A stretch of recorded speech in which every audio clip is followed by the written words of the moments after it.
About our atmosphere. I'm going to start off with a little science lesson. But the atmosphere is divided into layers, including the troposphere, where we live. That's where actually most of the weather occurs. The stratosphere, which contains the ozone layer, which absorbs most of the sun's harmful ultraviolet radiation. And without this atmospheric protection, which protects us from the sun's UV rays, we would have severe sunburns, more severe than what we've already experienced. Then we have the mesosphere, which protects Earth from most meteors and space rocks by burning them up as they enter the atmosphere. Following that, the thermosphere and the exosphere, which goes then into outer space. Now, the densest part of the atmosphere only extends about 20 kilometers, about 12.4 miles above the ground. And this is a very thin slice compared to the diameter of the Earth, which is about 12,500 kilometers or 7,750 miles. You've noticed as you ascend in altitude, the air pressure and oxygen levels decrease, which is why people experience altitude sickness at high elevations. So for those of you who have climbed Mount Everest, you would know that it is difficult to breathe without an oxygen mask. The atmosphere holds the all-important oxygen that all living organisms need to breathe, primarily made up of 78% nitrogen, 21% oxygen, with trace amounts of other gases like carbon dioxide and argon. Carbon dioxide, a trace gas in the atmosphere, traps heat from the sun, contributing to the planet's temperature regulation, also known as the greenhouse effect. The composition of the atmosphere has changed over time due to volcanic activity and microbial life. The atmosphere protects us from deadly radiation from space and helps to moderate our temperature by preventing sunlight from reaching Earth's surface, which would make things very hot. We notice that as the years go by, the planet is getting hotter and hotter. The atmosphere still traps heat near Earth's surface, which helps produce pleasant climates. Without an atmosphere, life on Earth could not exist as we know it, because then it would be too cold in regions near the poles and too hot at more equatorial latitudes. For those of you who have a science test coming up, you just aced it. Why am I talking about this? First of all, we see here how God's perfect plan in creating our atmosphere is for our survival, where planet Earth is the only planet created in this way in which the atmosphere and its layers are explained, which is vital for our physical existence. And like I said, we see, however, that the world is changing, and extreme events occur more frequently each year that passes. We also know what the Bible prophesies for this planet in the near future, and that mankind, due to their sinful carnal nature under the rule of Satan, who is the god of this world, they will prepare themselves for a catastrophic world war. And if not for Christ's intervening, the whole world in which we live in would be utterly destroyed, and everything would die.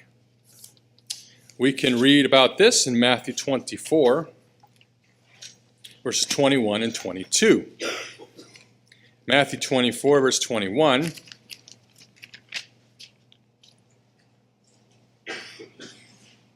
For then there will be a great tribulation, such as has not been since the beginning of the world until this time, no, nor ever shall be. Verse 22, and unless those days were shortened, no flesh would be saved. I'll stop there. So we see that this physical existence we all experience right now is only temporary. And we have to rely on God completely, since our lives are in His hands. We are alive due to God's perfect creation of this planet and our atmosphere, where we are able to breathe. And that is something we shouldn't take for granted, something so simple like that. We just celebrated God's wonderful Feast of Tabernacles with God's people, our family, which is something I spoke about at the feast in Germany. God's people is our family. We are a family, and we should treat each other in that way. God chose us out of this world as begotten members of his family, for everyone who was baptized to be a part of that. And we all celebrated together, and it was a wonderful atmosphere, which pictures what the future would be like, where we will all live in joy, peace, and harmony, with no pain, no suffering, no worry, no doubt. During that time, celebrating the feast, we let go of everything out there in the world, and we focused on the feast. And this was a special, joyful atmosphere with God's people of like mind, which is also necessary for our survival.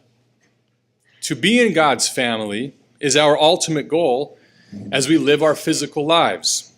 We depend on God to keep us alive, while also doing our part to live righteously and obediently. The atmosphere of this world is deteriorating more and more, and not just in a physical standpoint. Satan is here to deceive and to destroy, and he has deceived the whole world through his unique skill, which we ourselves have fallen victim to, and we sometimes may still. Notice Ephesians chapter 2, verses 2 and 3.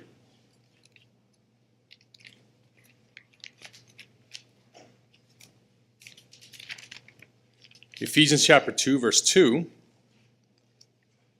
You once walked according to the course of this world, according to the prince of the power of the air, the spirit, that is, Satan the devil, who now works in the sons of disobedience, among whom also we all once conducted ourselves in the lusts of our flesh, fulfilling the desires of the flesh and of the mind, and were by nature children of wrath, just as the others.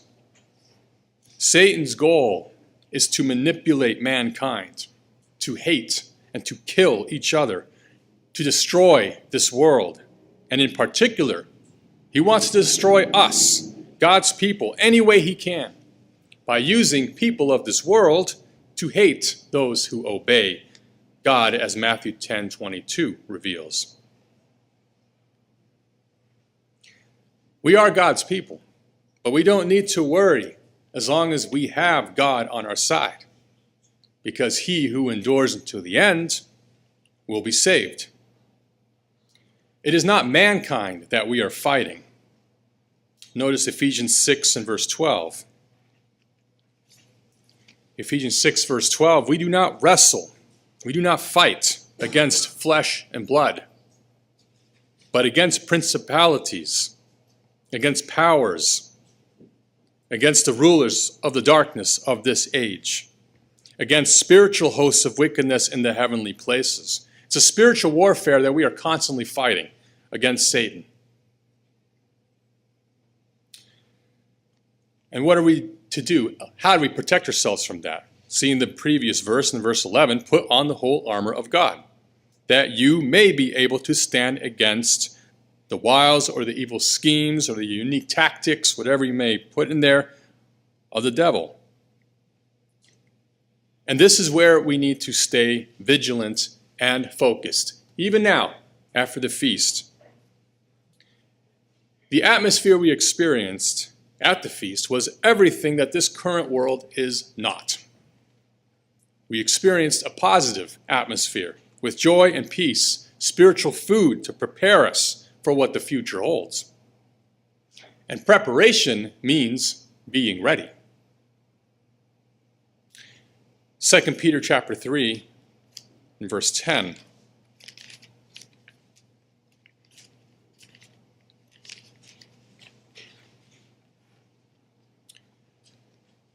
Second Peter chapter 3 and verse 10. The day of the Lord will come as a thief in the night, in which the heavens will pass away with great noise, and the elements will melt with fervent heat. both the earth and the works that are in it will be burned up. That includes his atmosphere. Therefore, since all these things will be dissolved, what manner of persons ought you to be in holy conduct and godliness, looking for and hastening the coming of the day of God, because of which the heavens will be dissolved, being on fire, and the elements will melt with fervent heat? Something we talked about a lot during the feast of what is going to happen in the future. Verse 13, nevertheless, we, according to his promise, look for new heavens and a new earth in which righteousness dwells. The day of the Lord will be a frightful time for the world. But this is something we in the church look forward to. For all the things will be made new, as Revelation 21 also describes. God will replace this current earthly atmosphere with a new atmosphere, unlike mankind has ever witnessed. Doesn't that sound exciting? Again, let us not take for granted what God has planned for you and me and the hope that is laid out before us. Thank God that we are alive now so we can be alive later.